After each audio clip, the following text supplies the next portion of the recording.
how do you know when you get a horse with absolutely no background or no known history, how do you know how they're going to be or how they're going to act, or how do you kind of proceed going forward? Nice run, Fallon. Taylor, as always, makes an incredible entrance. first in a bar at the age of 13. Then she broke her neck. She overcame all of that. Fallon's now world champ. World champion. Congratulations. She knew that she could do whatever she set her mind to.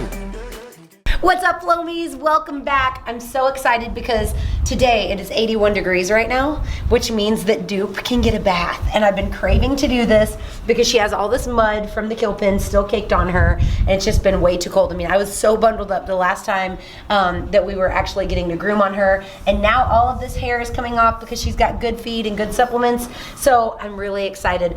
First, I'm gonna ride her. We'll get her good and sweaty, and then I will go ahead and wash her off and give her a big, big bath. Okay, this is her first experience with treats. So this is the forefront treat that we actually formulated for BABYFLO, the original. Now we'll see if Dupe wants it.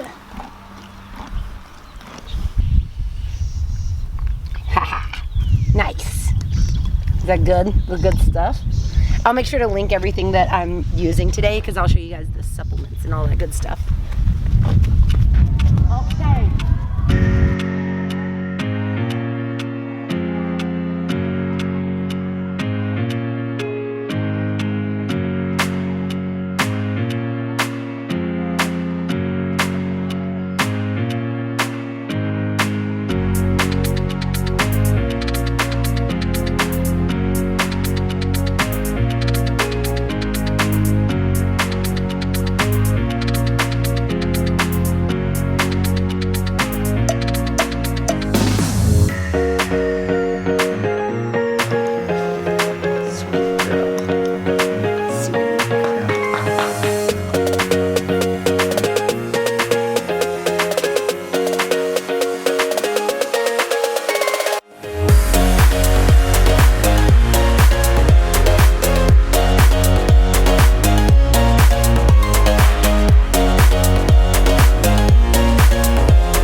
Question from Steph S in the comments on the last video that was a super good question. The question was, how do you know when you get a horse with absolutely no background or no known history, how do you know how they're gonna be or how they're gonna act, or how do you kind of proceed going forward?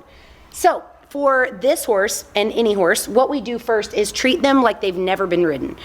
For me, even though I got a visual, I saw this horse being ridden in the kill pen with a halter, lead rope, and bareback. I want to make sure for myself, especially because I had a near fatal accident. I want to make sure that this horse trust me a little bit. So I do have an assistant trainer that helps me with so much stuff here. So he helped me with the first few rides so that I wouldn't be super nervous. I don't want to transfer nervous energy over to an animal that doesn't trust us yet. So the main things that we've been doing is trying to earn trust. I hate when I get a question of a horse that I rode 10 years ago, then somebody says, can you tell me a little bit of the history on this horse? Listen.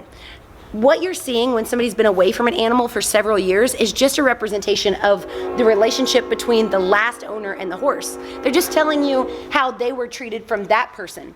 5, 6, 7 years ago, if that's been away from their memory, we don't know that. So yes, she has been on the racetrack, but who's handled her in between? We have no idea. So what I'm gonna do is a whole lot of things, and you saw when I did lunging, like I jump around a little bit so that I can see how scared she gets from me just making movement. That way I can gauge progress in the future of just continuing to put my hands on her, continuing to move slowly, let her know that we're somebody that can be trusted. Also, when I am on the ground, I'll put a bit on and just ask them for movements like backing up. When a horse backs up, I know they've had some level of training. They don't teach racehorses a ton of stuff that applies to barrel racing right off the track because those aren't tools that they really need. Racehorses are trained animals. So they're trained to bend and break, they're trained to move really forward, but a lot of this kind of stuff that maybe we'll use backing is not something that they spend a ton of time on. But like I said, those horses are trained for their job. You can't just get on a horse and make it run down a track efficiently to win millions of dollars. So this horse does not like dogs. I don't know what happened to her, but we've tried to make sure that we keep a barrier, like myself, between her and the dogs at all times because she simply does not like them. I don't know what her relationship has been. Annie. But we make sure to keep a barrier from Annie and this mare. The other thing, see her temper change? Horses are always talking, but we're rarely listening. So it's really important that we're constantly listening to all the things that the horse is telling us. Right now, she gets really insecure inside without a barn mate right next to her. So we're allowing her to live outside, be on a round bale with a partner on each side of her to keep her company. She just seems a lot happier. And while her legs are staying muddy, we are able to see her be a lot happier, and a happier horse is a lot easier horse to train.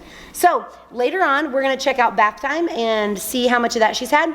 Race horses get groomed, clipped, and led all sorts of places all the time, so I assume it's going to go without a hitch, but we shall see. So hopefully that answers your question, Steph, about history on a horse. Basically, you have to start from scratch, get to know them, listen constantly.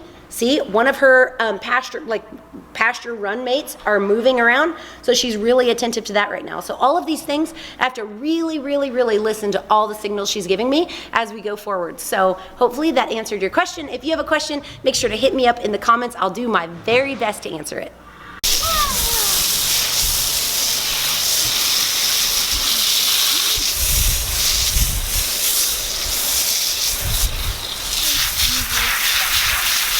It's gonna look so good. I know, but look at that. Ew. Ah. I know. Poor thing. Maybe now her skin can breathe. She might be a different color. Yeah. She's a Palomino. She's gray underneath.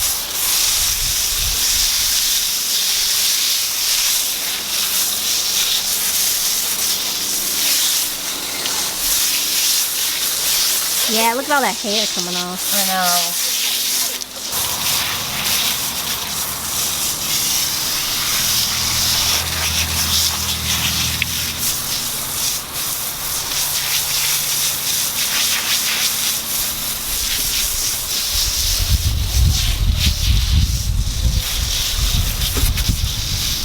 Because I want to win her trust, like, over time, I'm not going to use soap and like scrub her down and be super invasive about the legs. Plus, I know we have a few really nice warm days.